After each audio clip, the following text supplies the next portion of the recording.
Convener. Thank you very much. Number 2, declarations of interest.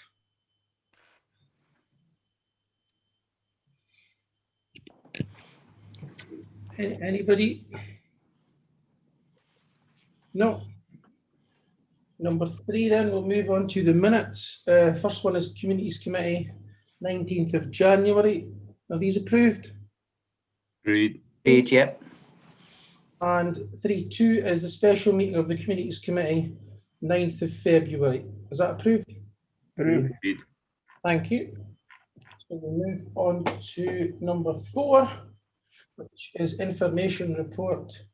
And it's the Private Sector Housing Grant 2020-21. Do we have any questions? Councillor MacDonald?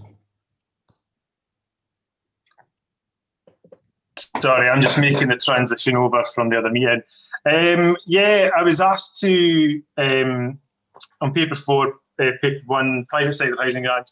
I was asked to raise this by Councillor Whiteside, one of my colleagues, about the underspend and asking the question, is the process too bureaucratic?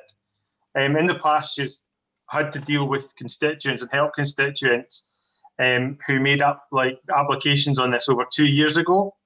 And I think that it was basically looking around, is the process a difficult one to enter into? And although we've got, COVID and coronavirus has been explained or will be explained as one of the reasons for delay, but are we satisfied with how this process works? Mr. Morrow, do you want to address that, please? That would probably be myself, convener. Oh, apologies, Mr. Ball, when you go. No problem. Thanks, Councillor MacDonald. Yeah, so I'm certainly not aware of the process being overly bureaucratic, and I'm not aware of any issues of that type being raised. As far as I'm aware, it's a fairly straightforward process. There's a referral made through the occupational therapist. The works are then agreed, and it's the individual homeowner who then enters into the contract to get the works done. So it's a fairly administrative process as far as the council's concerned, and we deal with applications pretty quickly. It's done through our building standards team, who, as you may know, are the top performing building standards team in Scotland, and we deal with our applications very promptly. So I'm certainly not aware of any hold-ups in relation to these grants. Thank you, Mr. Ball. Councillor MacDonald? Yeah, thanks for that. Thank you. Councillor Braze? Yes, thanks, convener. My question really is regarding our cooperation with Aberdeenshire Council. I had a case, I think it was prior to COVID, but it seemed to take an awful lot of resolution, a lot of time, involving me with the correspondence with an Aberdeenshire councillor to see if he could get some movement at his end. And this was where an elderly person had been flooded out of her home, had to go, her home in Angus, had to go and live with her son just across the border in Aberdeenshire. And it just seemed to be awful complicated getting adjustments made to his home to accommodate it. And I wonder just if we do have enough cooperation. Mr. Ball, please. I'm not aware of that specific case, Councillor Braze. If you want to provide me with more information, I can certainly look into that one for you. Again, similar to the answer to Councillor MacDonald, I'm not aware of any issues of that nature. I could certainly ask the question of the officers to see if they're familiar, but certainly haven't come to my attention. So if you want to give me the specific circumstances relating to that case, I'll be more than happy to look into it for you. Okay, thank you very much. Thank you, colleagues. Anybody else have a question? Councillor Speed. Thank you. Can you hear me? Yeah. Yeah, just on the back of Councillor MacDonald and Councillor Braze's questions, is there a way of monitoring people's experiences? Do we get feedback? Is there kind of surveys done to ensure that experience is as kind of streamlined as possible and easy to access as it should be? Mr. Ball? I'm sure we could do that, Councillor Speed. I mean, Building Standards team, I think, are the only team in the council that have the Customer Service Excellence accreditation. So they do have a process of monitoring how complaints are dealt with and how speedily they're dealt with. So I could certainly try to get that information for you. Yeah, that would be helpful, thanks. And just another follow-up question, if that's okay, convener? Yes, on you go, Councillor Speed. Yeah, I mean, obviously COVID has impacted on the ability to carry out adaptations to people's homes. Is some of the expenditure related to kind of emergency works that had to be done? And if not, what was done to kind of monitor people's quality of life during that time? Because some of these adaptations may have well been essential in order them to have access to their in and out of home, or to basic needs, you know, such as adaptations to bathroom space. Yeah, thanks, Councillor. So in relation to essential works were carried out as and when restrictions allowed. So when restrictions eased and the construction industry got back to work, I think that was around about June last year, then there was a backlog of essential works that we put a priority on clearing. Other than that, there have been temporary arrangements made where that's possible. So if someone, for example, needed a level access entry shower, it could be that they were given temporary assistance with bathing while they were waiting to get the shower room fitted. So temporary measures put in place to help alleviate the issues that people were experiencing. But the construction industry, like all of us, is governed by the government restrictions that can only operate as and when they're allowed to. And we are talking about our most vulnerable people here. So we're talking about elderly and individuals with medical conditions, when we need to be extremely careful and make sure that all the risk assessments are in place before contractors are allowed to go and access people's homes to carry out work. Convener, could I just add on to what Mr. Ball said, and again to Before Councillor Proctor, I'll just make sure Councillor Speed's happy with that comment. sorry, I thought you had finished. Okay. Yes. Yeah. Brilliant. Councillor Proctor. Thanks, Mr. Ball. Right, can I still hear? Am I still on? Yes. Mr. Ball, just another quick one was just how confident are we that we're going to manage to kind of, I guess, turn around at a fairly acceptable speed in terms of the backlog, again, just because people will obviously be waiting quite desperately, I would imagine, for these adaptations to take place. Yeah. A lot of this is out with our gift, Councillor Speed, because the contract, if you like, is between the homeowner and the tradesperson that is given the lowest estimate to do the work. And what we're finding at the moment is that contractors in the private sector are in short supply. And it appears to be because people have money to spend. So they're not spending money on holidays, they're spending money on home improvements. So a lot of the contractors in the private sector actually have quite a backlog of work. So there is an availability issue when it comes to getting someone to come and install a bathroom, for example. So I'm confident that we will certainly do everything within our power, and that is relatively limited, but we will certainly do everything in our power to make sure that the work is prioritised. But there is capacity issues within the construction industry at the moment, and that could play a part. Okay, thank you. Convener, could I just come in? Yeah, and you come. Okay, thank you. Yeah, I had an OT visit, visited my wife, and within 10 working days, the recommendations that the OT had put in had actually been carried out. That was access to the house, help on a stair, and bathroom improvements, all done within 10 working days. So I just like to commend, the people who did that, and just to alleviate any fear. Now, I don't think they did it because of me being the provost or a councillor, and just I was a normal you know, wife Phil seriously needed help, and it was done, and thank them for it. Thanks, Councillor Proctor. That's good to know. Councillor Speed, you've still got your hand up. I'm down. Okay, thank you. Any further questions? Any comments? No, thank you. If we move on to agenda item 4.2, the parking review. I just want to do a little bit of thank yous first, and then maybe just a small set in the scene before I open up for questions. So the thank yous are not in any priority order, but they're from myself and obviously from the vice convener. So we'd like to thank the focus group, which was initially made up of some businesses in the community group, and they helped the MOG shape the questions. We'd also like to thank the officers led by Walter Scott, who put the survey together. I'd also like to thank the MOG members, Councillor Devine, Councillor Duff, Councillor Cheap, Councillor Speed, Councillor Stewart and myself. I suppose the biggest thank you really goes to the 3,093 residents who completed the survey that you see before you today. So if I maybe just set this, obviously the MOG took a decision to provide the review findings to the administration and shadow budget group.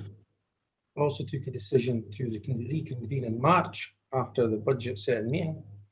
And most importantly, the decision it took was to publish the results of the survey, which are before you today.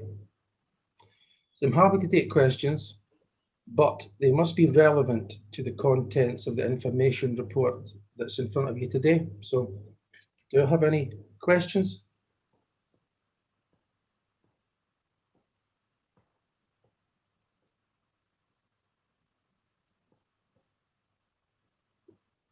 Councillor Davey? Thank you, Convener. It was a question for officers. How did you see the level of engagement with this consultation compared to other engagements that Angus Council has done? My impression with, over 3,000 replies and 200 pages of comments, it's certainly the most widely replied to consultation I can recollect since being a councillor, but it would be interesting to hear officers' views on the level of engagement to the survey that we had. Thank you, Councillor Davey. Mr. Cochrane or Mr. Scott, which officer would like to? I'll come in, Convener, if I may. Thank you.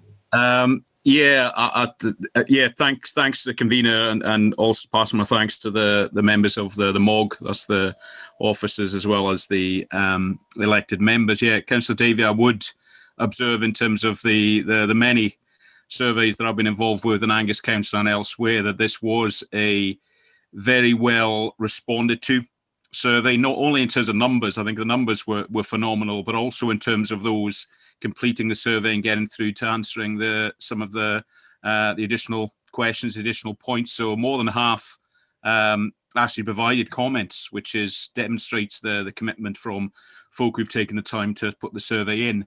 I think observationally, the beauty with this survey is that it was very well considered. It went through a fair degree of rigour in terms of the questions that were asked and the way that we asked that with the MOG. It was, as I say, and as Councillor Salmon has said, in that respect, it went through the focus group. So some of the questions were really tested with a degree of rigour there. So I think that helped in terms of how we developed it. I think the format also helped in using SurveyMonkey.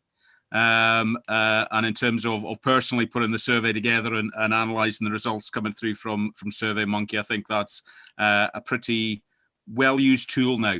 So I think a lot of this was down to the fact that the public are more aware of how to use the survey. So for all of those reasons, for this being an issue that impacts on a lot of people, yeah, I think 3,000 plus responses and the substance of the response as well as the numbers, I would say that this was, as a professional, I would say that was particularly impressive. Thank you, Mr. Scott. Councillor Duff. Yeah, thanks, Convener. And I would endorse your comments about the 3,000 participants. That was really good. Really a question for Mr. Scott. Does he think the people who completed the survey were, if I can use the French, au fait with the council's active travel policy? Mr. Scott. Thanks, Councillor Duff. I think one of the challenges with the survey was to keep it on message and very much focus it in on the questions to hand. There was certainly, in terms of the long list of questions and considerations, can we use this to be some form of education and sharing of information in light of active travel and alternatives and whatnot. And we made the decision not to do that. But ultimately what it does demonstrate to us as an officer team that there are benefits of using this kind of survey for engagement and use it as part of the education as well as the listening side of things as well. So we did narrow the focus of the questions down, and we intentionally didn't deviate into using this as a tool to be sharing understanding and knowledge of other travel issues and active travel issues. Thank you. Councillor Braze.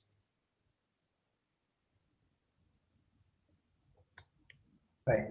Yes, thanks, convener. Yeah, just following on from what Councillor Davey brought up about the response to this consultation, which is well, it's an enormous response on a very contentious issue, granted, but it was just pointing to the gulf in this response and to the response we had to consultation regarding our town centre funds, which was pretty abysmal, to be frank. But also point out that, you know, compared to our town centre fund consultation, the response to Inverness Community Council's survey or consultation with the villagers on the 20 miles an hour was also way ahead of the response we got to our town centre fund consultation, as was Mark Gill's regarding the Ingalls Court development. You know, it'd be great to think that we're making big strides forward in our consultations, but we need to make sure that we do make progress in that sense. Thanks. Thank you, Councillor Braze. Any further questions? Any comments? Councillor Cheap. Thanks, convener. Yeah, I think whatever came out of all of this, there was obviously a lot of reading in the responses that came in, and it's right to publish these. There was a lot of it, though, however.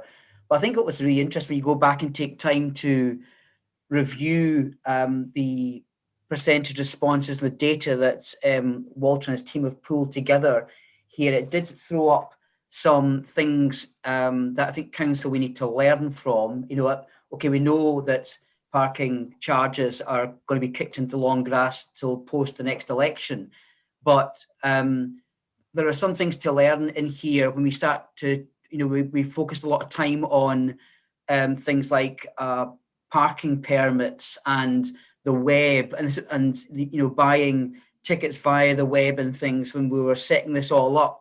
And this survey has shown quite clearly that some of these things that we aspire to as a council are not fitting the public's determination. When we see that 79% never used Angus Pay to Park, that's a signal for the future that we need to take into account when we're doing any further strategy, not necessarily on parking, but on other things. It's not all digital. It can't be all digital. People don't want it to be all digital. And the same went for the permits. When we found out, I was amazed that when it said all the work that got put into the permits, and yet I think it came out like only 7% of the people that responded would ever consider using a parking permit. So there's quite a lot to learn from the feedback on the data. And from that point, I welcome the responses of the public to this, because it's actually given us a really good learning insight, not just the fact that majority of people don't want parking charges. And it was handy it came up with the second and third options, which was probably right. But it just gave us a lot to look at and to learn from the responses of what we need to take into account when we do these things in future. Thank you. Councillor Cheap. Councillor Moore.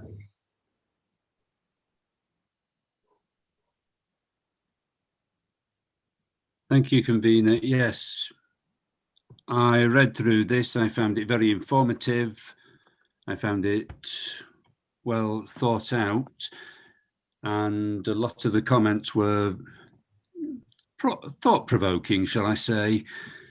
The only thing I would say is, if we get something like this again, please can you put a line between each comment, because you've got so much text there, it is difficult to tell where one comment ends and the next one starts.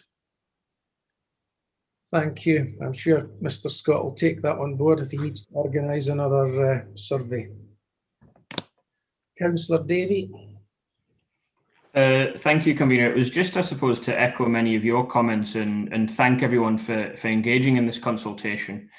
I think it's a shame that it happened after the event rather than beforehand, I think, but I think it just shows the level of feeling that people have around this. And I mean, to get 72% of people responding with a preference is quite overwhelming.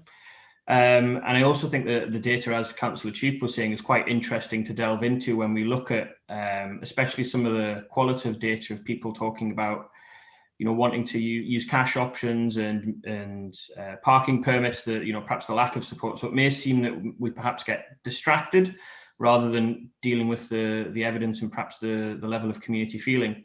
And certainly as well, I would like to just thank all the businesses as well that certainly got in touch with me, and I know many others in this administration, for just them expressing their views and their feeling towards car parking charges. I think we've certainly heard it loud and clear. And I mean, I'm very happy to see that from an administration perspective anyway, charges will be suspended until May 22.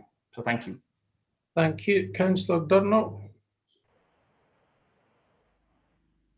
Thanks, Convener. I just want to say that I think it's all very sad because of the businesses that had to close. They've had to close obviously because of COVID as well, but the businesses that had to close because of the parking charges, and the fact that we never listened to them, and it caused a lot of arguments between all sides of the council and everybody involved. And I just hope that when we have other things that come on that are controversial, that the administration will listen to the people, because it's the people's, Angus is the people. And when the people say they don't want something, then maybe we should. Of this discussion, we're dealing with information. I know, but the reports come back, and you know, we wouldn't have had to go and have a report if you'd listened to the people in the first place. And it's the people's town, so we should listen to Angus people more often. Councillor Duff. Yeah, thanks, Convener, and apologies, my camera seems to have packed up. I just wanted to ask for a point of clarification. I think a couple of members have made the point that parking charges have been suspended until May 2022. Maybe I don't know if one of the financial officers on the call can clarify it, because my understanding is all we are doing in the 2021 budget is suspending them for the financial year. And if you want to suspend them for the next financial year, that will need to come forward at the budget in February 22. Can someone clarify me if that's my understanding is correct or not? Councillor Duff, I think that's a discussion that we should have on budget day. It's not a discussion here today. This is an information report that's presenting the views of the public as per the questions. So if anybody else has a comment, I'm happy to take it. No. No more comments. Okay, we'll move on to item number 5.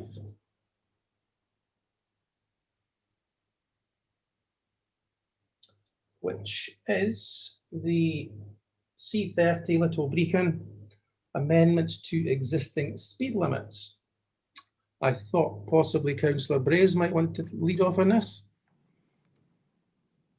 Yes, thank you very much, Convener. Well, firstly, you know, a lot of this is down to a very highly functioning Inverness Community Council, who should be commended for the work that they've done, bringing, you know, getting this going. And also, I think council officers should be very highly commended for their pragmatism in this matter. We have a situation at Little Brecon, which is a relatively small village, but there are 2 different speed limits, and this just basically ties it into one. Another comment I would like to make would be at 4.7, where we have a list of the principles and criteria as set out in Scottish Circular of January 2006. Now, obviously, this is you know, quite an old circular, isn't it? You know, it's 15 years ago. And I think when we read that list of criteria and principles, I think what stands out to me is how low down in that list we get improved quality of life for local communities and a better balance between road safety, accessibility and environment objectives. I think that, okay, that's been lifted from the Scottish Government, but we need to rewrite that list and have improved quality of life for local communities much higher up when we're talking about speed limits anywhere in the county. Thank you, Grace. Mr. Scott, excuse me, Mr. Scott, do you want to address that?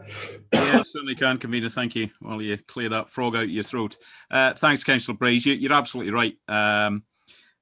It is 15 years old, but it is still current. In terms of where we're likely to be heading at a national level, as you're aware through your membership of the Road Safety Member Officer Working Group, and as per previous reports to Communities Committee, part of the Road Safety Framework to 2030 has highlighted a speed management plan.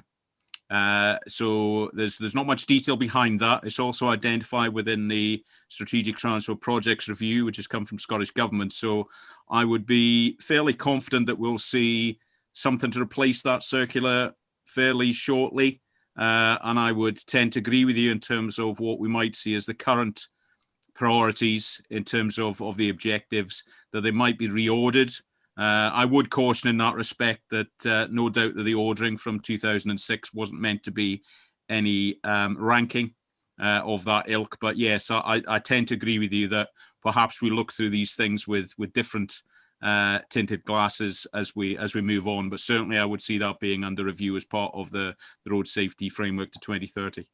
Yeah, I have thank you, Walter. I have a wee supplementary question. I just wondered, we're to bring this the speed limit for the whole of Little Brechin down to 30.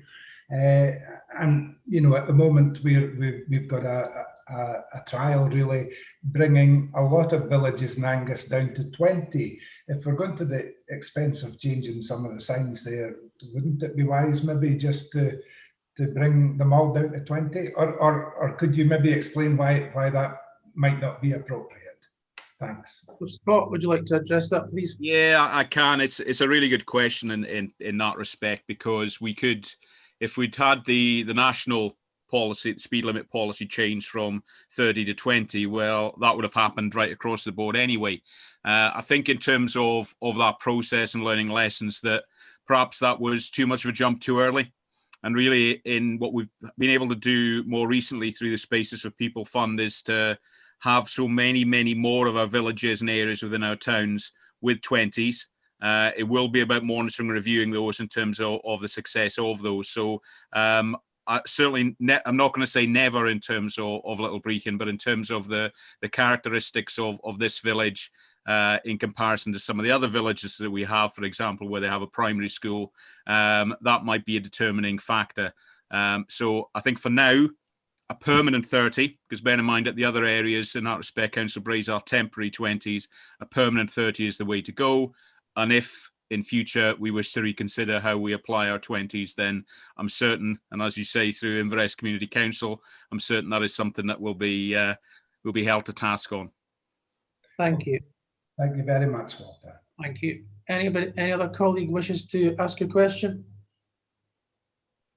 Anybody like to make a comment? I know it's more of a Brechin issue. No. Well, is the report agreed? Agreed. Thank you. Move on to number 6, which is the Angus Active and Sustainable Travel Strategy. This is quite a meaty and detailed report, so I'm going to ask Mr. Scott just to give us a brief overview before we go to questions. Mr. Scott, please. Thank you, convener. Yeah, initially my apologies for all the pages that my reports have for you to read. So this is a really important report. Yes, it has appendices which pad it out in detail, but ultimately the summary is the most important element of it. I'm trying to get the report up. I seem to have gone full screen on my screen here, so I need to get my note up, if you bear with me.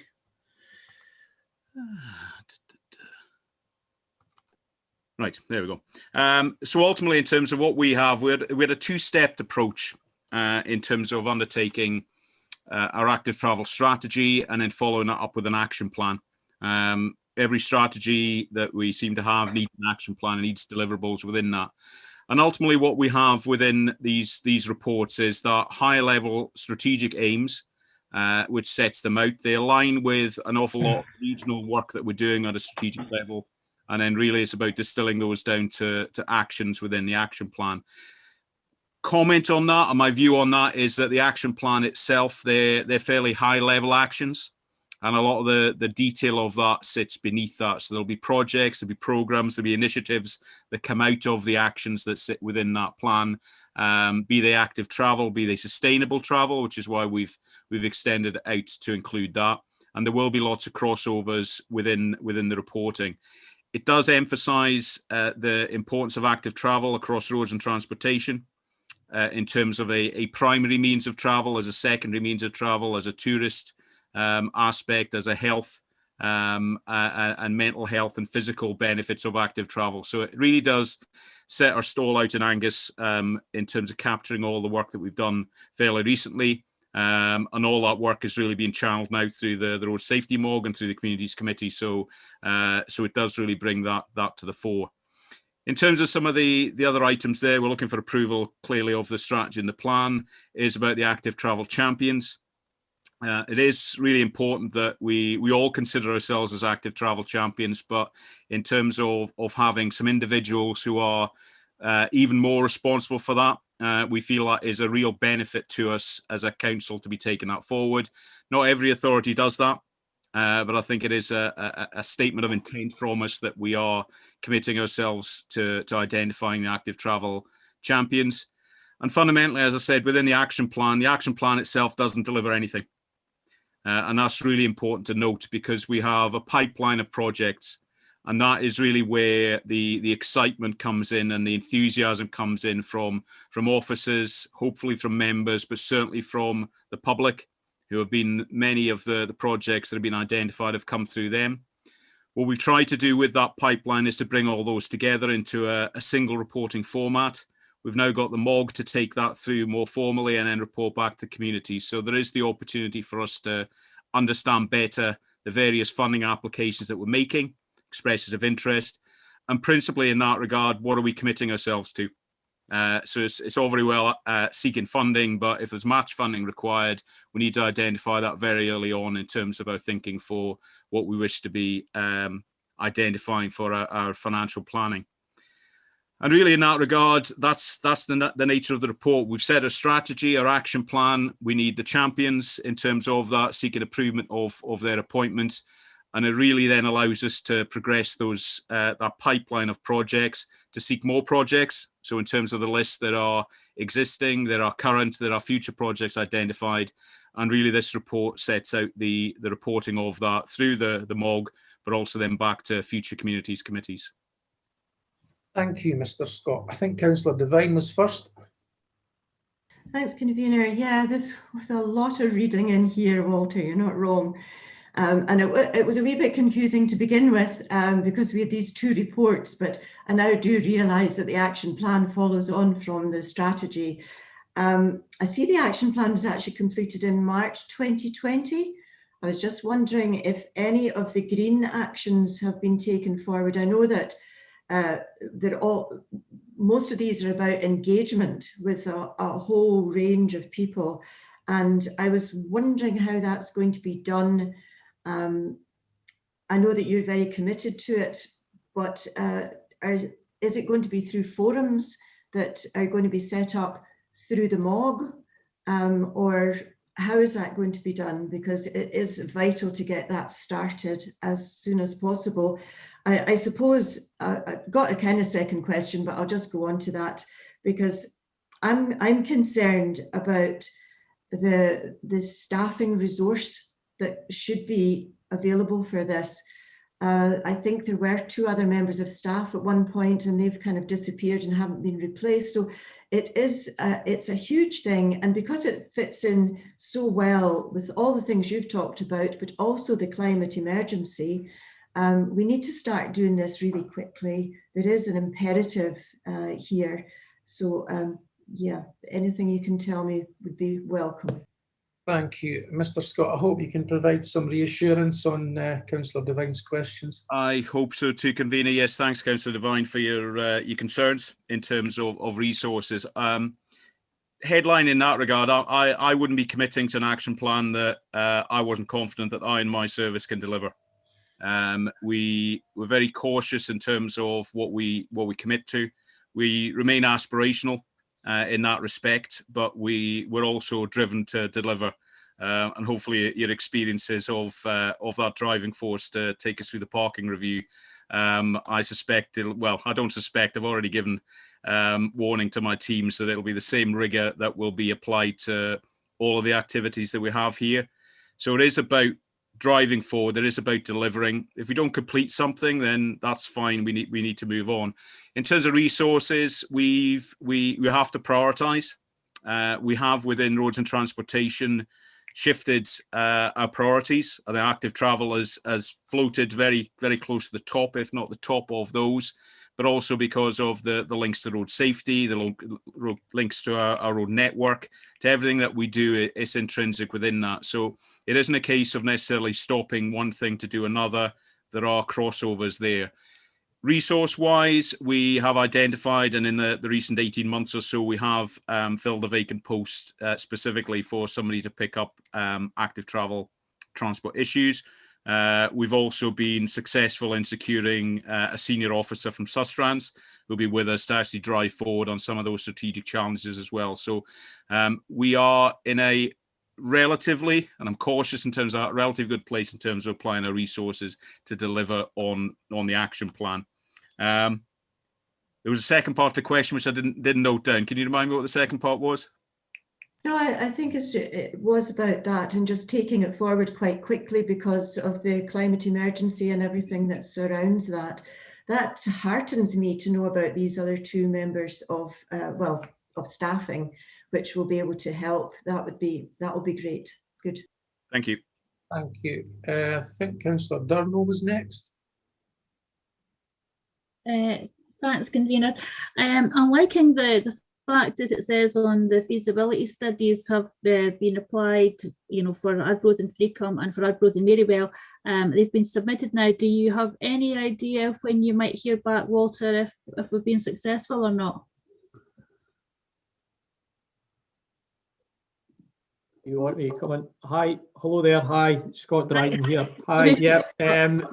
Hi, Councillor Durno. Yeah. We were due to hear back in November with regards to the Arbroath to Freecombe expression of interest that we made, but it's been put back several times by Places for People. Places for Everyone. So we should hear back pretty soon because it has been put back a few times now. So hope to hear back soon on that particular one. Arbroath to Marywell, that went out to tender last week. Mm-hmm.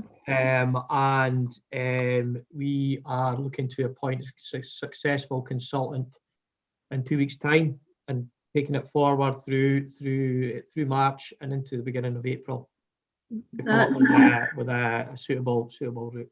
That is absolutely brilliant news. Thank you very much. I'm hoping to be pushing my new granddaughter along that route soon. So she's got 3 weeks to go before she comes. So let's see if we can get the path made before she's 1. Thank you, Councillor. Thank you. I think Councillor Proctor was now. I'm going to go on the order on my screens. I'm going to go with Councillor Proctor. Thank you very much, Convener. Well, I'd just like to thank you and your team for an excellent, very comprehensive report. As Councillor Devine said, a lot of reading, but a lot of good stuff in it. And I also thank you for your reassurance that things are in hand. One of the projects which I know you know too well, I've been quite involved in over a period of time, is the Sidlaw Path Network. And I would hope that in time that that would lead on to the Broughty Ferry, Montefieth, and then eventually to the Arbroath, and we'd have a complete link from the Sidlaws right up to Arbroath, which would be great. Would you be able to give us an indication how that at the moment is sitting, you know, in the overall general plan? Mr. Scott. Yeah, thanks, Convener. Thanks, Provost, for your kind words there. Yeah, I wouldn't underestimate your own role played in terms of securing the Sidlaw Path Network funding. It's certainly kept us on the right track there. Yeah, we've been successful to get the funding. There'll be news on that very shortly. We'll be sharing some of the outputs from the consultant, and I have to say, as officers, we give a very scrutinous and critical eye to consultants' reports, but we've been really, really pleased and impressed with what's been provided to us for the Sidlaw Path Network. I think it really holds us in good stead as to what the next steps are. And the next steps are taking that study from the shelf or a link on the internet to something that people can actually use. And it really is that taking the opportunities as are presented elsewhere here for funding.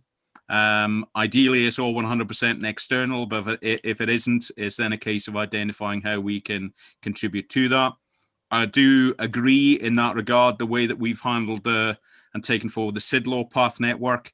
There are opportunities for us to spread that throughout Angus. So undoubtedly in that regard, we'd look to extend and expand that out so that we're not just going from we're not going from Newtile to Burkhill in that regard. We're travelling further afield, and we've got an equally well-served path network that people can use. So, yeah, it's not the end. Getting the report's not the end. Actually start and deliver on the ground and see some changes and see people using these path networks. That's ultimately where the success will lie. Thank you, Mr. Scott. I think Councillor Bray is next, please. Yes, thanks, Convener. Yes, it is a very lengthy report, a huge amount of information to absorb, a lot of good stuff in there. It is an enormous challenge. I just see so many sort of chicken and egg situations in there. But yes, I look forward to progress in this, and I do relish the challenge, if approved today, of being the active travel champion. But I'll give you all fair warning. I certainly believe that my own ward, Brecon and Edsall, has had precious little, and so I'll certainly be championing the cause in my ward, but across Angus. Thank you, Councillor Bray. Councillor Cheap. Thanks, Convener. Yeah, this is a big read, and I was trying to get through all the weekend, Walter. Kind of getting confused, like Councillor Devine said at the very start, between what report, the difference between the reports to start off with. The one question I've got really is, I came across a point, it's purely to Carnoustie. It said in it, one of the reports, and I'm desperate trying to find it and I can't find it, that said Carnoustie House grounds had a path in planned and completed in there. And as I go there every weekend, there's no path there. So have I misunderstood what's in planned there, or is that the intent is completed rather than the actual path itself? And where is it? And whereabout is it going to be? Because I don't know anything about it. Convener, it was it's in section 4.6.5 of the report, in the final paragraph in that section. I'll ask Mr. Dryden to come in terms of that, if he's able. Yeah, that's fine, Walter. Yeah, we secure funding from TACTRAN to create a footway cycleway link from I think it's Yemen Street up towards the primary school, right, immediately north.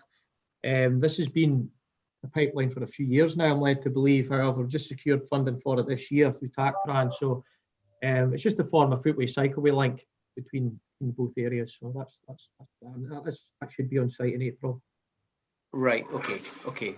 I was aware. The reason I'm coming back, I was aware of, as you say, Scott, intent for that over previous years, but I think it was brought up before that was going to be part of the cycling and safer walking fund, and we were saying at the time in previous communities that there was bigger priorities for use of funding for that, and it shouldn't come out of the CWAS fund when there are other things more important. So it's coming from another fund. Fine, in that case, that's great. Fine, thank you. Fun. Okay, thank you. Councillor Mayor. Thank you, convener. Yes, it is a higher level report, Walter, and it's quite a bit of information. But it struck me when I was reading this over the weekend that as I'm travelling around on the rural roads, I'm seeing pedestrians walking along the edge of the road. And I'm just wondering what funding and plans cover providing safety for rural pedestrians who don't have wonderful things like footways. Mr. Scott. Yeah, I think Councillor Moore has a really valid point there. Just similarities to the earlier report in terms of Little Brechin, there are no formed footways there either. And I think that is something that we do recognise is a really important issue for us under that broad umbrella of road safety, but also in terms of how that then translates itself across to active travel, that we want people to be out there walking and feeling they can do so safely and securely. We want people to be out there cycling likewise. And we also, in terms of that, want to be responsible and be clear to other road users and drivers of vehicles as to the presence of people on the road, because they've got every right to be there as anyone else. And where there isn't that specific footway provision alongside the carriageway for pedestrians to be using, then we do have to be very clear on that. We are looking at that. We're in a sense, we are trying to pick off these routes as we go. I think in terms of the consideration within the road safety MOG and the remit for active travel, it is something that I would like us to be looking at more generally.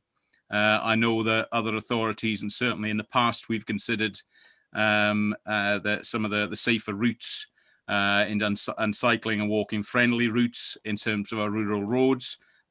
So there are a few opportunities for us to explore in that regard. So in terms of that pipeline of projects and pipeline of opportunity, and given Councillor Moore's membership of the Road Safety MOG and potential as an active travel champion, I'm sure that's something that we can work up together as part of that group. Thank you, Mr. Scott. Is that okay, Councillor Mayor? That's fine, thank you. Councillor MacDonald. Thank you, convener. This is a pretty epic report. Are you able to see and hear me? Yeah. Yep, can. All right. No, it's not working on my screen. It's a pretty epic report, and there's a lot covered in it, as everybody sort of alluded to in the past comments. It's something that the council in all departments is going to have to take a look into because of what we're actually looking at here. And if we're going to sustainably travel and actively travel, we've got to have things to sustainably and actively travel too. It takes in so many bits of the council's policy departments and that. Things like we've had recently, like the bad weather, and we've seen the way that we will be looking at that in the MOGs going forward, the member officer groups going forward. But when we were looking at gritting our pavements, gritting our roads, how do these fit in with our active travel things? So many things that we're looking at through all of this, and obviously a huge challenge. Councillor Cheeks actually mentioned already the Carnoustie question I had. I just wanted to also highlight a thing that would impact my constituents in Carnoustie about the Broy Ferry to Monifeith active travel project, which £9 million of 100% funded money, so council's not spending a penny, to connect us with Monifeith Dundee. We've already got a good link from Carnoustie there. Some really exciting stuff going forward. Just one very quick question for Walter. Given the unique nature of Angus, or with our various towns of slightly differing sizes, Arbroath being the biggest. Is there a challenge in a rural constituency like us in delivering active travel projects compared to, say, the cities like Dundee, who are obviously able to sort of take a maybe different approach than we've got? You know, we've been looking at the way that maybe the buses run and how they work in with connecting to other towns and railways lines and all of that. Is there a challenge that we face that's different compared to other places? Scott? Yeah, there's challenges. Within challenges, there's opportunities as well in that regard. Councillor MacDonald, I think within Angus, we are very well served, as has been indicated earlier on, even in terms of bus services with our coastal routes. We're probably more challenged with how they then link to the towns, the inland towns in that respect, and how they work there. I think the same issues apply within an urban area and a city area. It's about the integration and the links between them. Now, there might be different links. There might be longer links in terms of that. And ultimately, it is about that integration and how we integrate active travel between cycling and walking, between cycling and walking and buses and trains. So it's very much about how we integrate it. And it has to be bespoke to what we need locally within Angus. But there's an awful lot of learning that we can have from other urban areas, other cities and other regional partners on this. And that is something within the regional transport strategy that's being reviewed at the moment, that we'll have a great opportunity to learn and to share and to address some of these challenges together. But ultimately, integration at all these points is the key. And I know that is something that you've championed in the past in terms of integrating how we ticket for our passenger transport. Similar issues in terms of our active travel. If you're hiring a bike, an electric bike, or using a bike, where are you going to keep that? How are you going to get onto the bus with it? Do you get onto the bus with it? It's all these things. So very much about the integration and the hubs and the connection points. So we're not just delivering from A to B, we're actually seeing where all these links lead. So integration, I would say, would be the one word response to that. Thank you. Councillor Duff?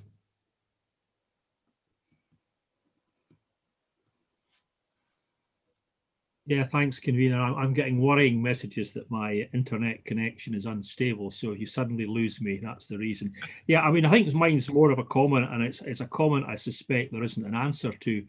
I mean, one of the sort of strategic problems Angus has got in terms of active travel is the large number of our residents who commute to better paid jobs in Dundee and Aberdeen.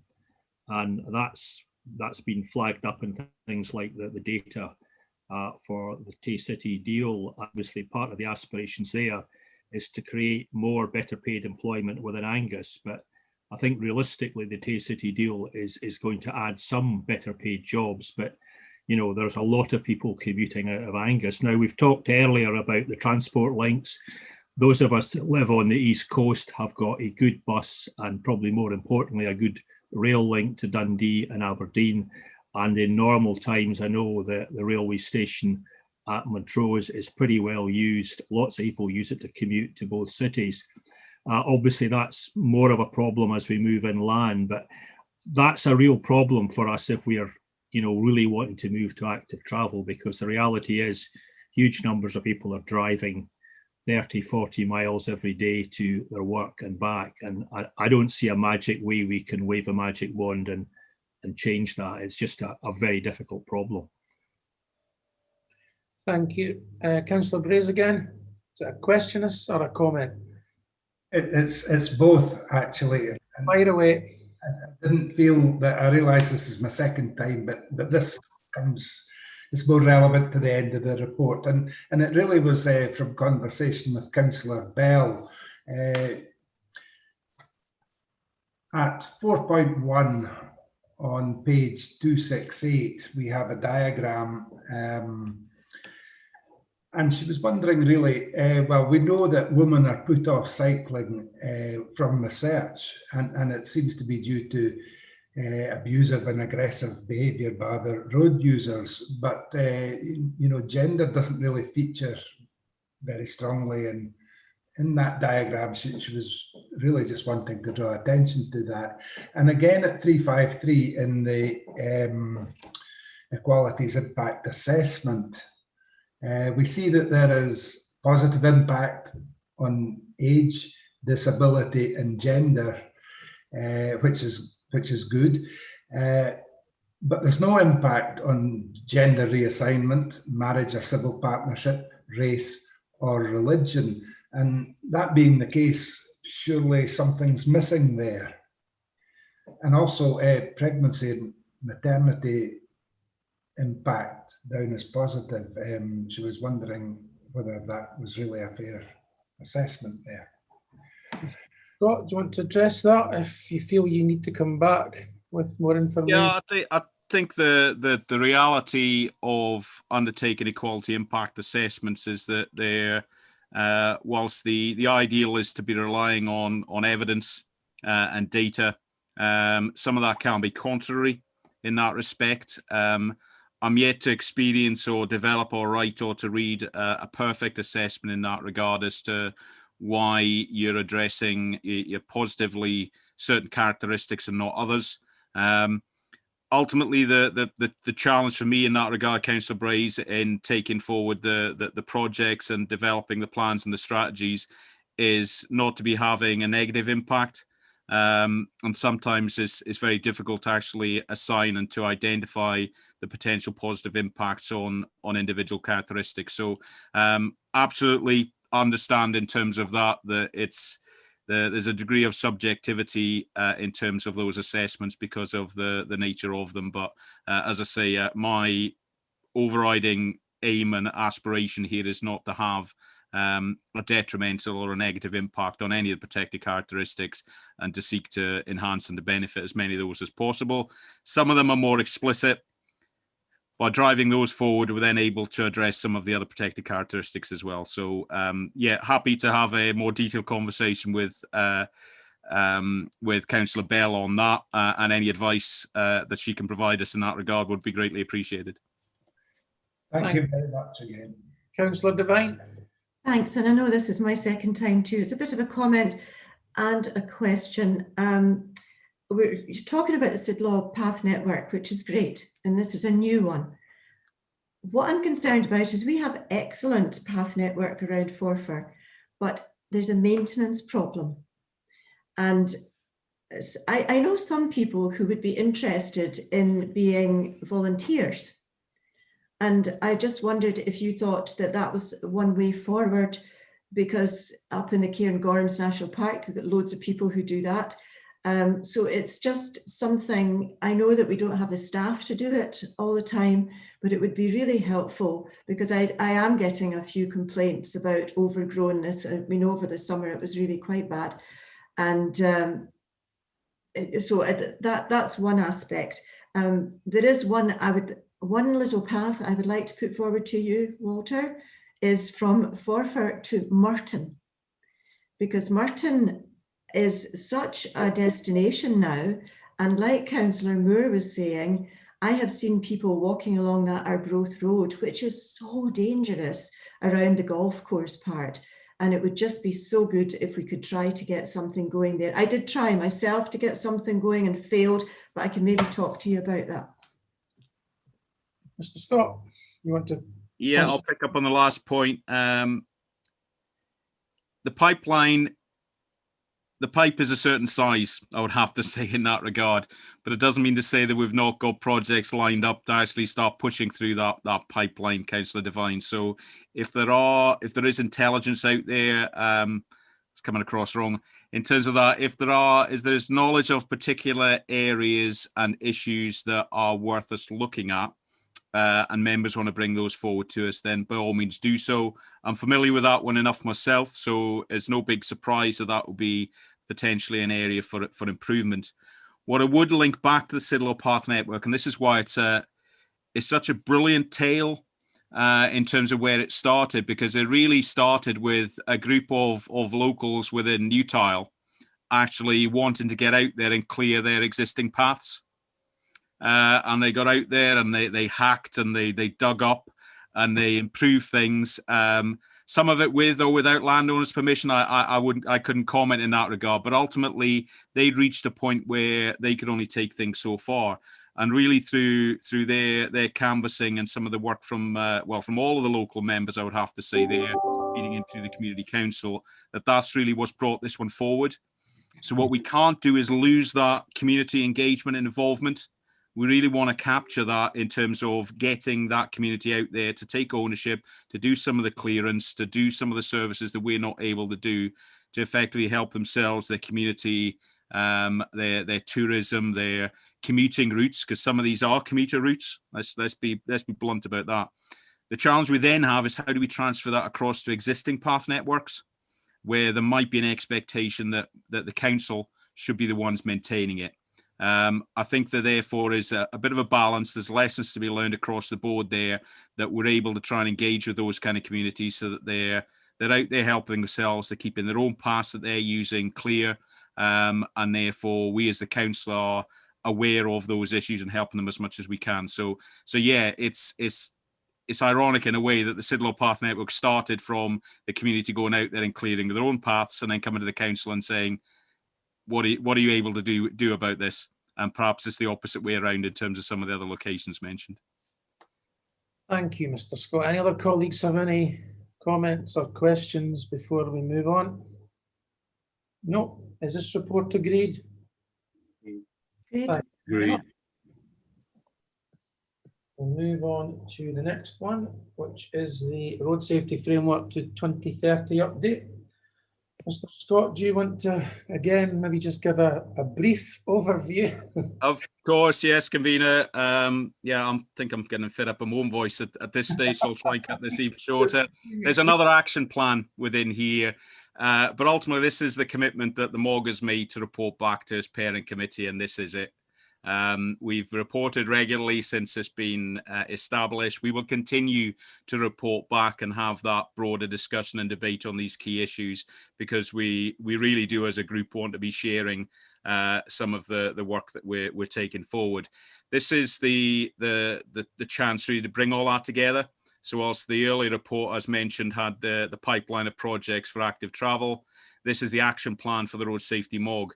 And certainly linking in with some of the comments and questions earlier on, this is what we're committing to. This is what will be held account for.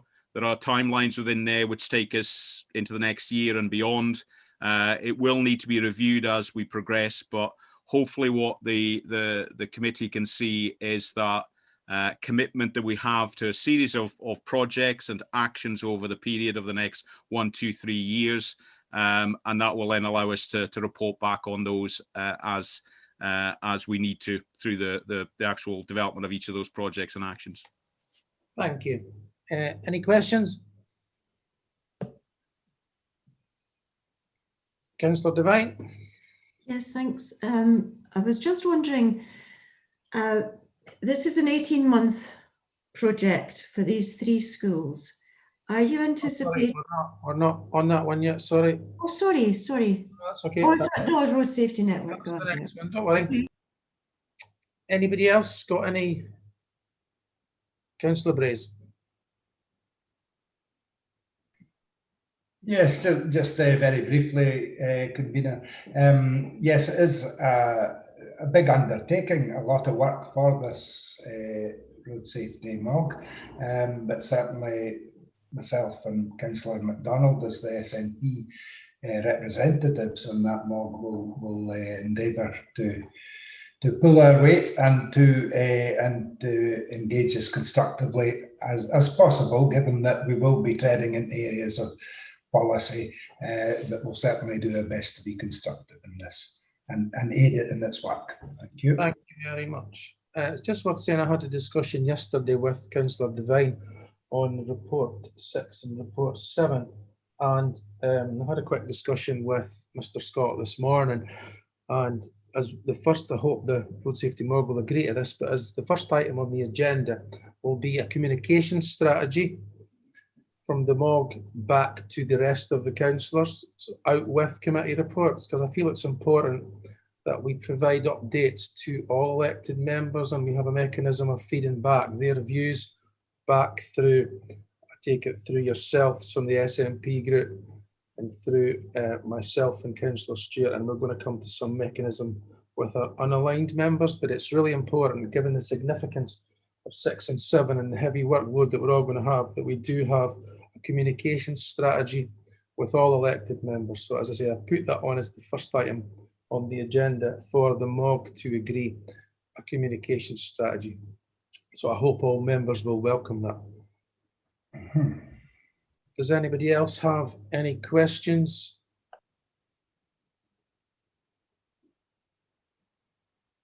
Comments? No? Okay, are we agreeing to this report? Thank you very much. Move to number 8. Now, Councillor Devine, I'll give you the first call on this one. Yes, thank you. I'm very pleased to see that Langlands Primary is going to be one of the pilots. Having taught there, I know the problems around, and they're very long-lasting problems too. Is it, you know, are we going to make sure that there are monitoring going on within the 18 months? And if it just didn't work, you would pull it? Because I'm just aware that sometimes if we say we're going to do it for 18 months, we always have to do it for 18 months, which might not be appropriate. But also we were wondering, I think it was Councillor Whiteside was wondering, are you going to be considering any others in the interim? Or are you going to wait till the end of the 18 months and then start to look at others? What would be the situation there, do you think? I asked these same questions at pre-agenda, so I'll let Mr. Scott address your points. Thanks, Convener. Thanks again to Councillor Devine for the questions there.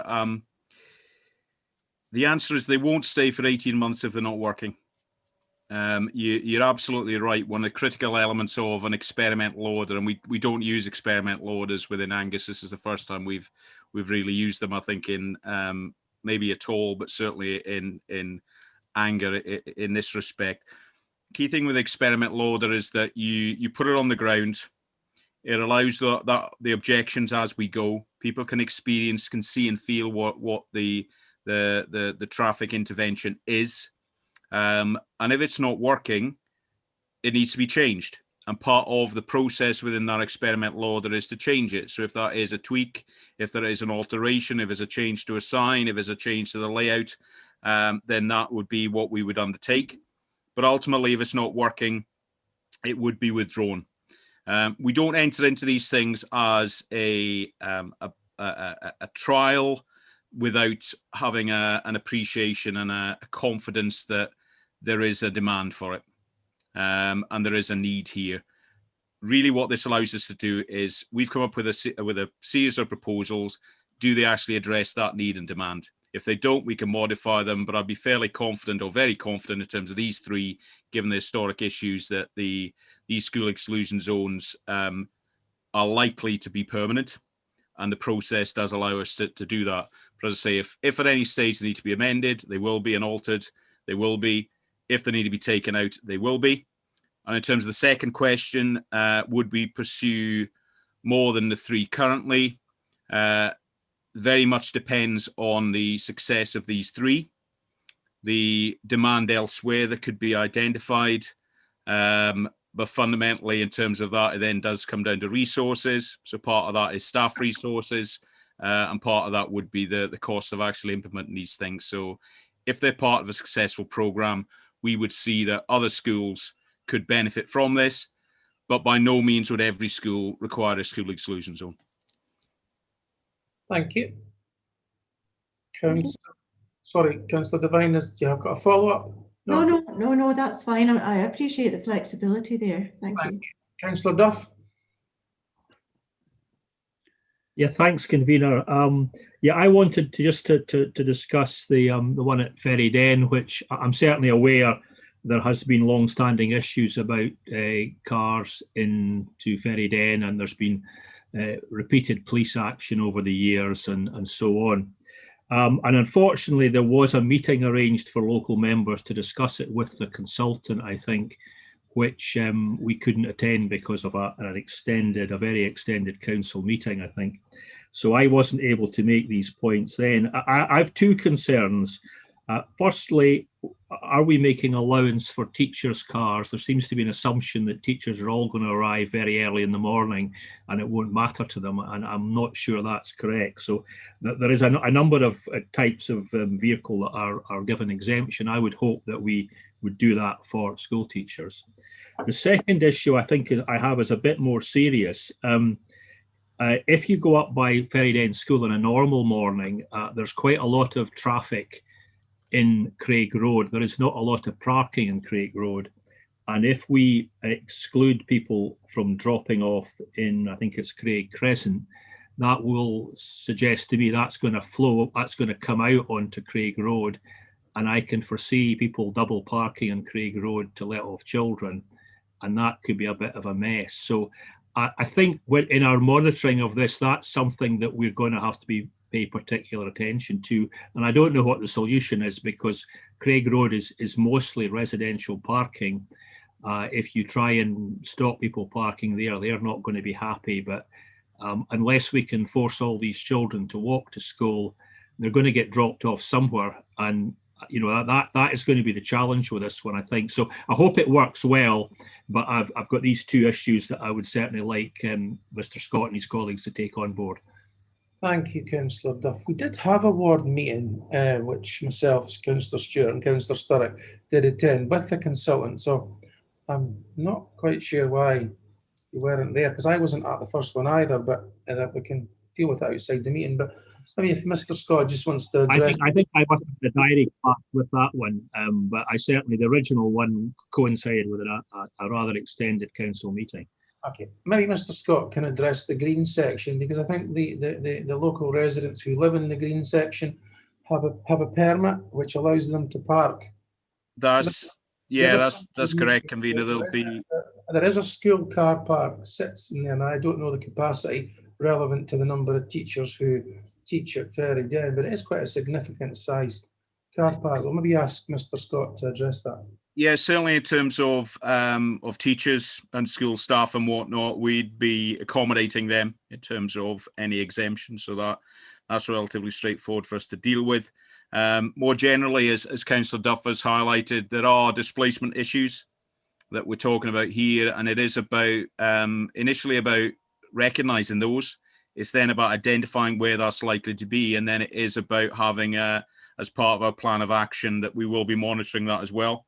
So it isn't necessarily just where the school exclusion zones are that the monitoring will be undertaken. It will be in the neighbouring streets and anywhere else that's affected.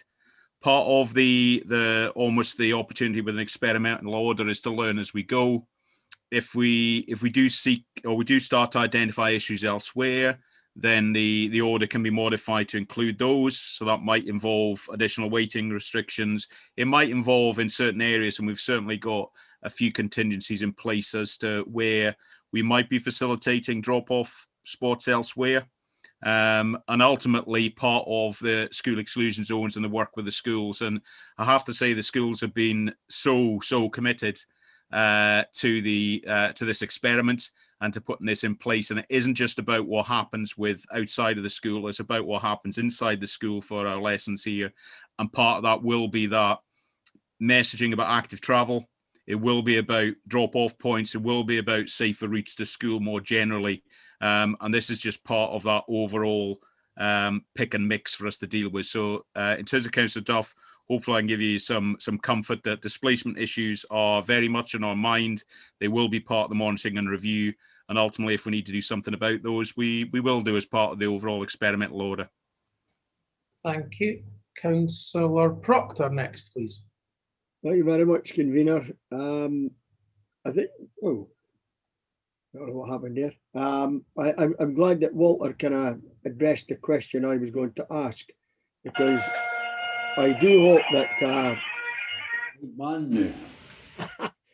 I do hope that the experiment is successful in all the areas, the 3 areas that have been designated, and I'd like to see this carried out in other schools within the county, particularly in Creamure, where there are some really bad issues with parking and dropping children off at school, which safety is a measure, and also active travel. As a boy, I used to walk from Hillhead to Webster's 4 times a day, probably a distance of 4 miles. It didn't do me any harm. Probably that's why my legs are pretty short, because we're worn down. But other than that, it did me no harm. And I think it's something that we have to try and encourage parents to get back into the habit of doing. So I do hope that the trial is successful, and I do hope, Walter, that you will try and implement it in other boroughs within the county. Thank you. Councillor Moore next. Thank you, convener. Yes, I was delighted to go and see what was proposed at Timothy It's ambitious for that road and for what's happened, but I've got 2 questions. In 5.4, we refer to the Living Streets WOW. Can I suggest that we also have an Angus Council WED, walk each day, and try and get them to walk more often, not just once a week? And the other one, the more serious question, is you referred to the fact that if a scheme doesn't work, then you'll pull it out. If you scrapped one scheme because it wasn't working, would you pick another school and implement a scheme there, or would you wait till the end of the trial for these and then decide? Mr. Scott. Tend to avoid answering hypotheticals in this regard, but given this is a possibility, the likelihood in that respect would be no, because there'll be a cost associated with putting the measures in terms of experimental order. There'll be a cost of taking those back out, and therefore in terms of the approval sort and the commitment of that funding, there wouldn't be available to us the opportunity to add a replacement school. But that might be part of our consideration, as touched on earlier, with a rollout if this particular experiment and these 3 sites are deemed to be a success. And the WED? The WED, there's nothing to start. Bear in mind is that the WOW is a Living Streets initiative. If Angus wishes to pursue a WED, I'd suggest in that regards, Councillor Moore, that we can maybe discuss that in more detail at the road safety MOG. Okay, thank you. Councillor Stewart. Thanks, convener. Yeah, it was just a follow on from Councillor Duff and Councillor Proctor. I certainly hope that this is a success. I think we need to encourage parents to walk their kids more to school. I just wondered, Walter, do we know any statistics in terms of like what the percentage is of children who live, let's say, within a mile radius of the schools? You know, I mean, I'm not talking about any of the schools that's in this experiment here, but, you know, the school that's down at the bottom of my road, I know that there's parents and they maybe only live 400 yards away, and yet they'll still bring a car and bring their kids, and it is quite congested around here. So I would imagine, you know, I don't know about the school in Forfar or Arbroath, but certainly Ferry Den, it is just terrible up there at school times. Walter, sorry, Mr. Scott. Yeah, convener. Yes, there's no shortage of data of that ilk in respect of that kind of assessment. Part of the measurements will be undertaken will be to seek to identify what success would be. If part of that parameter is about making the local streets safer for people to walk and to cycle and whatnot, that would be a measurement that we would want to be monitoring and undertaking. But also in that regard, as part of our communication and working with the schools and the schools working with us, we really need the young people themselves to be as engaged in this as I kind of know they will be. They'll be the ones to hold us all to account. They'll hold their parents to account and their carers to account, and whoever's dropping them off as to why am I coming in a car when perhaps I should be cycling or scooting in and whatnot. So I think that will be invaluable data, and we will be able to view the success of these experiments on the basis of seeing improvements and changes to local behaviours, and that would be one opportunity for us to identify as to how many people within a set radius are now changing their travel habits to get to and from school. Thank you. Mr. Cochrane. Thank you, convener. I was just really looking to refer back perhaps to the active travel report. There's a statistic in there. I'm sorry, it doesn't give distances, but it says the proportion of children taking active modes, walking, cycling, scooter and skating to school in Angus has been around about 56.2% back in 2017 for primary, and 56% in for secondary. So I think there's a real link here between the reports that you're seeing this afternoon, the sort of experimental report that we're talking about here, the experimental traffic orders, and feeding back into that active travel and the sort of measurements that will be involved in that. So I just thought I'd bring committee's attention to that. Thank you. Thank you. That's very helpful. Councillor Braze. Yes, it just occurs to me that Walter's latter comment there, I think that hits the nail on the head. I think all these will be a resounding success if there's a significant change in the attitude and behaviour of parents regarding getting their kids to school. And that's going to be the crucial part. If there isn't that change, certainly at Ferryden, it will just be complete chaos. So there's going to have to be a change, and good to hear that it's going to be encouraged within the school and within the parent group. So good, thanks. Thank you, Councillor Braze. Anybody else got questions? Councillor Speed.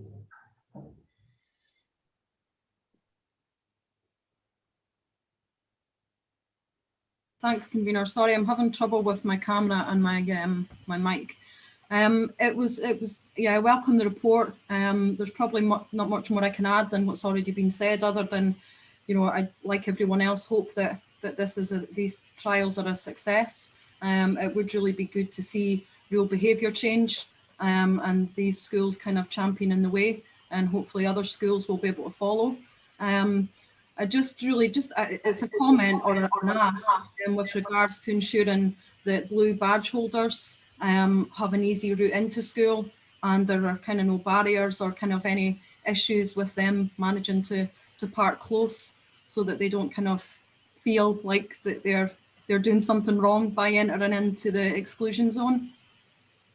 Mr. Scott, can you give that reassurance? I can. I confirm blue badge holders are exempt from the school exclusion. What I think as perhaps I'm picking up from Councillor Speed there, by having more space available, certainly in terms of the times where the areas are excluded from traffic, it may present us with opportunities to actually improve access, not only for the young people and their getting into the school, but also in terms of ensuring that all protected characteristics and anybody with a blue badge has improved access as well. So yeah, again, no obstruction in that regard. It'll be open in that, but it also presents us with an opportunity, I think, in terms of where we might just be able to tweak certain layouts and access points from some of our blue badge bays or our disabled bays and whatnot.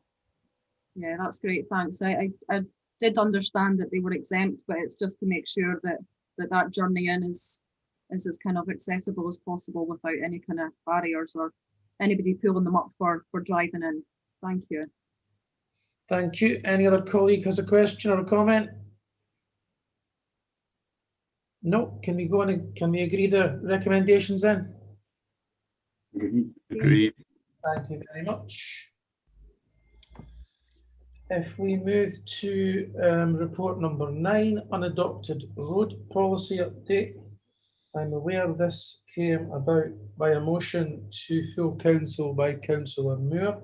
So I think I'll move to, first of all, to Councillor Moore if he's got a comment or a question. Yes, convener, I have a comment. I'd like to start by thanking officers for their magnificent efforts in producing this report, far beyond what I'd hoped when I first submitted the motion. It shows the extent of the problem residents face when the road is able to be used by everyone from motorbike to refuse lorry, yet the properties bordering the road, frontages, are expected to bear the cost of maintenance. Before proceeding further, I would like to make clear that I'm not talking about farm tracks, private roads, private entrances, parking areas or paths, though some of these may well be worthy of support, but public thoroughfares which you and I can use, but which we don't contribute to the upkeep of. I would like to thank Dave Dugan also for his constructive comments, which were far more worthy than either government response. Graham Day and Mary Goujon seem willing to converse further on the matter, for which I thank them also. I am very disappointed that some of our representatives at Holyrood and Westminster were not contacted.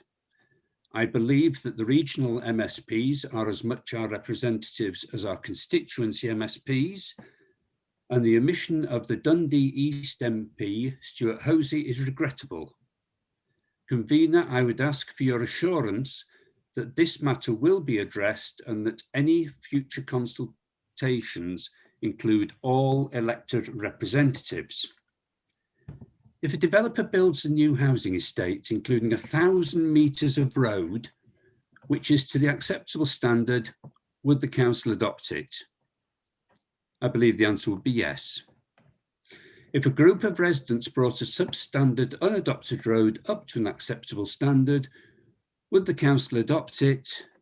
The answer should be yes again. However, thanks to our officers, we know that the cost of achieving the adoptable standard is a 7-figure sum per kilometre. How many residents have that sort of money available? The affected section of Brayhead Road, for example, would cost the residents over £50,000 per property to bring it to the required standard. Appendix 5 lists the roads affected across Angus, and I have no doubt that all other local authorities across the UK could produce a similar list. Convener, members, there is a problem here, and pretending to be an ostrich will not make it go away. Somehow, at some point, the issue has to be resolved. Thank you. Thank you, Councillor Mayor. If I could just address your request to me, and thank you for speaking to me before the meeting. I share your comments and believe that both MPs and all 8 MSPs should have been contacted. I believe it's down to possibly a policy that the council has. So I'm going to ask Mr. Cochrane if he could take this issue to the corporate leadership team, which is led by the chief executive, to review the policy that in future all 2 of the MPs and the 8 MSPs, if there is a request that they should be contacted, that happens. If we need to bring a motion forward to full council to do that, if the corporate leadership team could advise myself or Councillor Moore, I'm sure either of us would be happy to bring that motion. So if I can maybe ask Mr. Cochrane for an assurance that you'll take that back to the CLT, please. Happy to do that, convener. Thank you. Councillor Duff.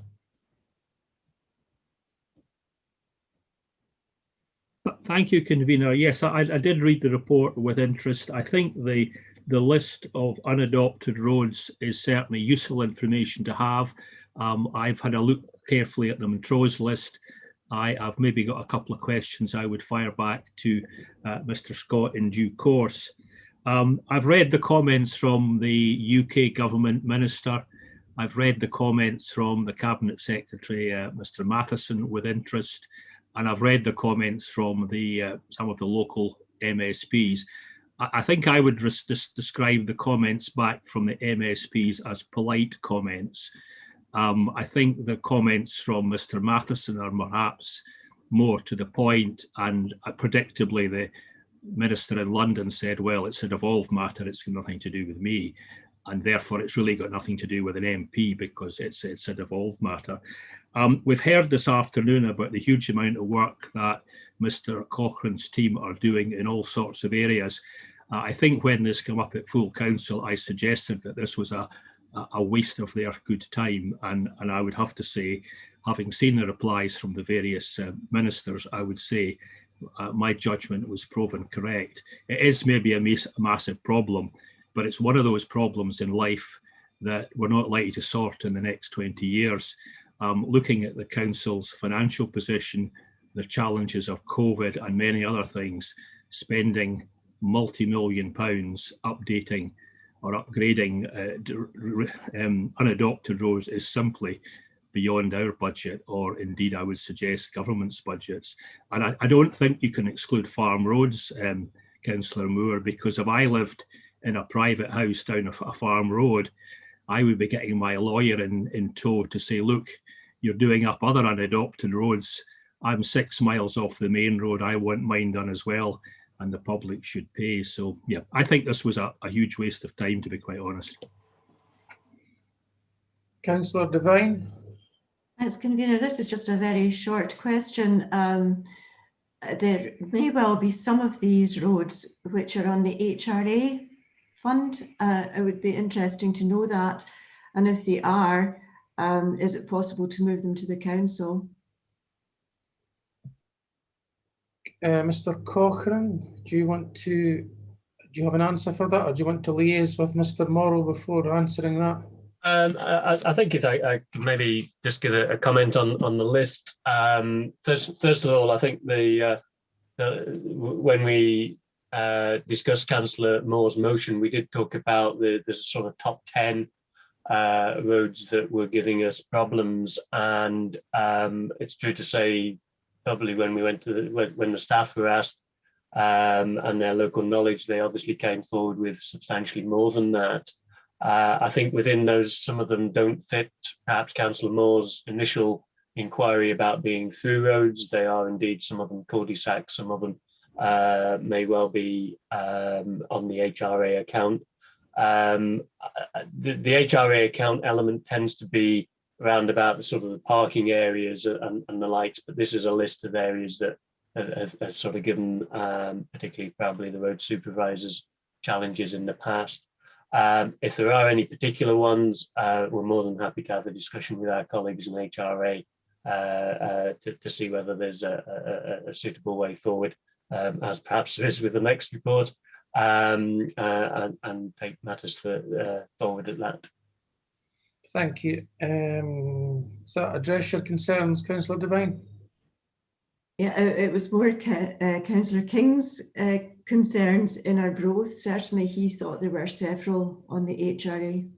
Right, maybe he could write to Mr. Morrow then and Mr. Cochrane, alerting them to which ones they are. Yep. That would be helpful. Councillor Cheap, please. Yeah, thanks, Convener. I'm a little bit disappointed in Councillor Duff's response to that there about this being a complete waste of time. I think actually full credit to Councillor Moore in bringing up a subject that is actually particularly close to a lot of people's hearts in and around Angus. We'll have to look at the list and appendix to see how many streets are affected by all of this. And yes, it is perhaps it's not entirely achievable, but we just can't write it off like that. And we need to actually it does bring it to a head. And there have certainly brought me knowledge of 1 or 2 streets in my own constituency that I had no idea were unadopted.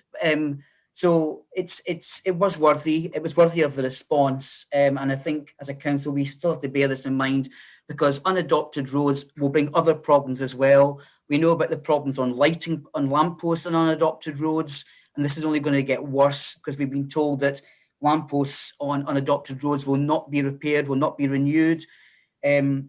So it's not just the road surfaces, it's the actual facilities that go along with that. So there's a bigger problem here, and we just can't kick it into the grass for 20 years. Councillor Braze.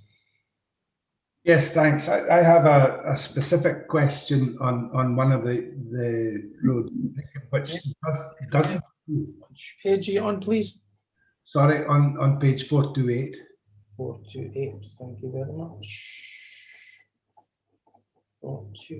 Just fire away with your question. I'll get in there eventually. Yeah, thanks. I don't know if you'll have the answer for this, but perhaps you could get back to me. Wilson's Park doesn't appear on that list as an unadopted road in Brechin. So therefore I must assume that it's an adopted road now. Now I was told quite recently that the reason why it wasn't cleared by snowplows, etc., only 10 days ago or something, was because it hasn't been adopted yet. Now, just to let other members, appreciate what the background to this, we built houses next to Wilson's Park on the site of the old Damacre School, hugely controversial in Brechin.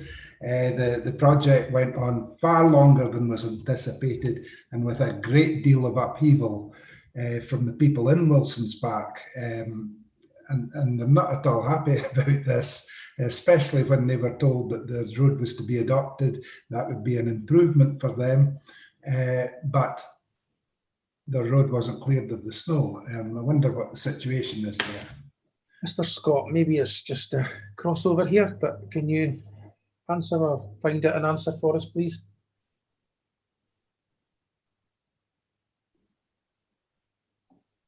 Yep, thanks for unmuted me there. Yes, the road is adopted. It's already adopted. It's on the non-priority list, and therefore we haven't reached it in terms of dealing with our priority routes in terms of winter treatment. Okay, thank you. Thank you. Anybody else got questions on this report? No. I'm going to move the report as is. Is that agreed? Thank you. So, number 10, possible exclusion of the press. Is that agreed? Agreed. Mr. McCaskill, I think we need to leave, don't we, and come back in on the other. That's correct, Convener. Brilliant. Okay, well, thank you very much, and we'll see you soon once we come back.